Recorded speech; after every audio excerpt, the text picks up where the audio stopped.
Hola, en la primera parte vimos acerca de la gran importancia de decidir hacerse un seguidor de Cristo. Pero hay una pregunta muy importante que muchos se pueden hacer. ¿Cuándo estaré en las condiciones adecuadas para decidir seguir a Cristo? ¿Tengo que hacer algo? ¿Necesito mejorar mi vida o ordenarla, dejar algunas cosas malas que hago para poder tomar la decisión de seguir a Cristo? En esta segunda parte veremos lo que continúa del relato bíblico del llamamiento de Mateo. Ahora veremos los versículos 10 al 13. Y dice en Mateo 9, 10 al 13: Estando Jesús en la casa, sentado a la mesa, muchos cobradores de impuestos y pecadores que habían venido se sentaron también a la mesa, con Jesús y sus discípulos. Cuando los fariseos vieron esto, dijeron a los discípulos: ¿Por qué come su maestro con cobradores de impuestos y con pecadores? Al oír esto, Jesús les dijo: No son los sanos los que necesitan de un médico, sino los enfermos. Vayan y aprendan lo que significa misericordia quiero y no sacrificio. Porque no he venido para llamar a los justos al arrepentimiento, sino a los pecadores. Para Mateo, esta decisión de seguir a Jesús fue una decisión muy importante. Por eso era un buen motivo para celebrar haciendo un banquete. Invitó a su casa a Jesús, a los otros discípulos. Parece que también invitó a sus compañeros de trabajo, los demás cobradores de impuestos. Y siempre había gente siguiendo a Jesús. Y también fueron a este banquete un grupo de fariseos. La casa de Mateo debió ser algo grande. Bueno, era la casa de una persona que tenía bastante dinero. Lo que nosotros conocemos de los fariseos es que ellos eran doble cara. Eran de esa gente que delante de los demás se mostraban muy legales, muy buenos y santos, pero que a escondidas eran terribles. Como la gente de esos días no sabía cómo eran realmente esos fariseos, bandidos, la gente les respetaba. Para toda la gente de esos días, los fariseos eran el grupo de creyentes más fieles a Dios. La gente miraba a un fariseo y decía: miren a ese hombre, un verdadero temeroso de Dios. Y los fariseos, con esa fama de santitos, y ellos mismos se la creían, empiezan a hablar entre ellos: oye, mira, ¿cómo es posible que inviten a esos cobradores de impuestos y pecadores? Y luego hablan con los discípulos y les hacen esa pregunta: ¿cómo es que Jesús puede comer con esa gente? Y bueno, para los judíos, la comida es un tiempo muy especial, de gran amistad. Significa una relación especial y de hecho, no podían comer con personas que ellos consideraban impuras, porque se contaminaban. Es por eso que reprochan a Jesús por no pedir que saquen a los pecadores. Pero, ¿por qué tachan a los cobradores de impuestos? ¿Qué hay de malo en ellos? Primero, porque los impuestos que cobraban eran para Roma, no para Israel. Entonces, un cobrador de impuestos era un traidor. En segundo lugar, anteriormente te dije que un cobrador de impuestos podía ponerse el sueldo que quería. Pues, ¿de dónde crees que salía el dinero para pagarse ese sueldo? De los que pagaban el impuesto. Aparte del impuesto cobrado para Roma, el cobrador tenía el derecho de agregar un monto para sus ganancias. Para los judíos eso era un robo, un abuso. Para nosotros también. Los cobradores de impuestos eran rechazados por la sociedad y vistos como ladrones y traidores. Y Mateo era uno de estos. Jesús llamó a alguien así para que sea su discípulo. Pero dejemos que los fariseos se defiendan, porque ahora yo puedo ser duro con ellos, pero ¿qué diría un fariseo en su defensa? Creo que diría algo así: yo amo la ley de Dios y me esfuerzo mucho por obedecerla.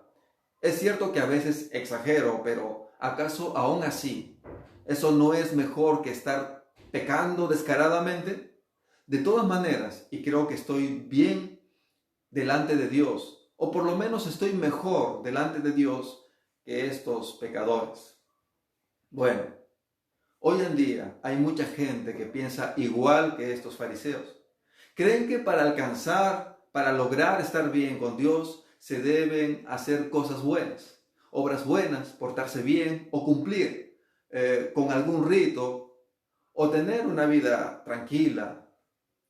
Esta forma de pensar llega a ser un obstáculo para muchos, porque cuando se les habla de Dios, del Evangelio, y se les dice que pueden tomar la decisión de rendir sus vidas a Cristo, ellos reconociendo que es cierto, reconociendo que necesitan del Señor y aún deseando que Dios haga un cambio en sus vidas, se retraen, se ponen a pensar, dudan y luego se detienen de tomar la decisión de confiar sus vidas al Señor, porque piensan, y en varias ocasiones muchos de ellos me lo dijeron también, yo no daré este paso porque mi vida no está bien. Tengo varias cosas malas en mi vida. Cuando mejore, lo haré. Esta creencia falsa, equivocada, de que se necesita mejorar la vida para luego entregar la vida al Señor, se ha convertido en una gran barrera para muchas personas que quisieran tener una buena relación con el Señor. Jesús dice algo diferente. Jesús dice que Él quiere que sean los pecadores aquellos que se acerquen a Él. Sí, cuando una persona ve que su vida no está bien, se da cuenta que está mal delante de Dios, se hace consciente que ha llevado una vida siendo indiferente con Dios, ese momento es el ideal para que se acerque a Jesús. Y el Señor lo explica de una manera muy interesante, y es la siguiente: no son los sanos los que necesitan de un médico, sino los enfermos. En lo que se refiere a las enfermedades, el enfermo es aquel que necesitará atención médica o urgente para buscar que sea sanado de la enfermedad. Por ejemplo, con el coronavirus. Si una persona se da cuenta que tiene los síntomas de la enfermedad, sobre todo si siente que le falta aire al respirar, reconoce estar enfermo, pedirá inmediatamente que un médico le atienda, se dará cuenta que necesita de un médico. El Señor dice, de la misma manera, cuando se trata de justos y pecadores, cuando la persona se da cuenta que es responsable de sus pecados y que estos son los que le han alejado de Dios, es cuando en esa situación la persona se da cuenta que necesita de Jesús. Por otro lado, si la persona no reconoce sus pecados, entonces pensará que necesita recibir perdón. No. Jesús vino para dar vida eterna, pero ¿en qué personas es que se dará esta vida eterna? Será en aquellos que llegan a reconocer que han pecado y se arrepienten. Esta palabra es clave, arrepentimiento. Jesús dice, porque no he venido a llamar a los justos al arrepentimiento, sino a los pecadores. El arrepentimiento se refiere a la decisión de cambiar de dirección. Y la persona solamente tomará la decisión de cambiar cuando se dé cuenta que está yendo en una mala dirección. Solo aquellas personas que se den cuenta de sus pecados llegarán al punto de reconocer que necesitan un cambio en sus vidas. Y es allí donde entra a tallar Jesús. Es bajo esas circunstancias en las que la persona se da cuenta que necesita de Jesús, porque Él es el único que puede darnos ese cambio que necesitamos. Jesús dice, porque no he venido a llamar a los justos al arrepentimiento. ¿Los fariseos eran justos? No, los fariseos tampoco eran justos. Ellos eran personas que pensaban que llevaban una vida tranquila y buena y que por eso no necesitaban de Jesús. Este es el otro tipo de personas. Son aquellos que creen no necesitar del Señor. No es que sean justos, sino que aún no reconocen su injusticia. Los fariseos Son como las personas que piensan, yo llevo una vida tranquila, por lo tanto, estoy bien delante de Dios. Allá ellos, los adictos, delincuentes, pervertidos, pero yo no. Pero no olvidemos que la Biblia nos dice algo diferente. Ella nos dice que todos hemos pecado. Un punto para aclarar. Tal vez alguno esté relacionando el pecado con la enfermedad.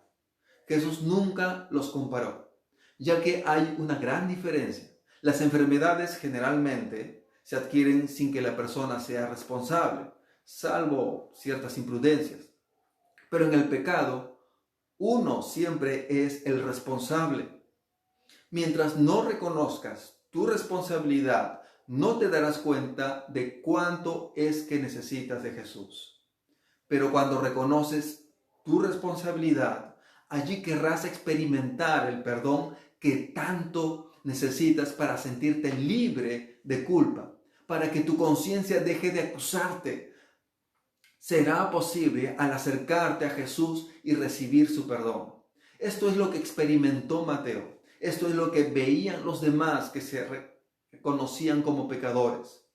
Como puedes ver, la palabra de Dios no nos pone ningún requisito a cumplir para decidir seguir a Cristo.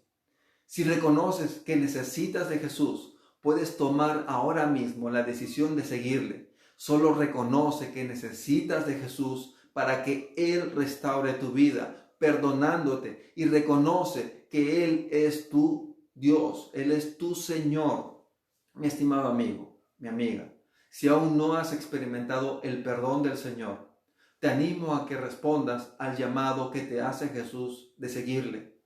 Decide confiarle tu vida a Jesús y deja ya de seguir luchando tú solo o tú sola. Confía tu vida a Jesús y dile, Señor, así como un enfermo necesita de un médico para sanarse, yo necesito de ti para ser perdonado y salvado. Y es así como Dios empezará a hacer una nueva obra en tu vida. Él te dará la capacidad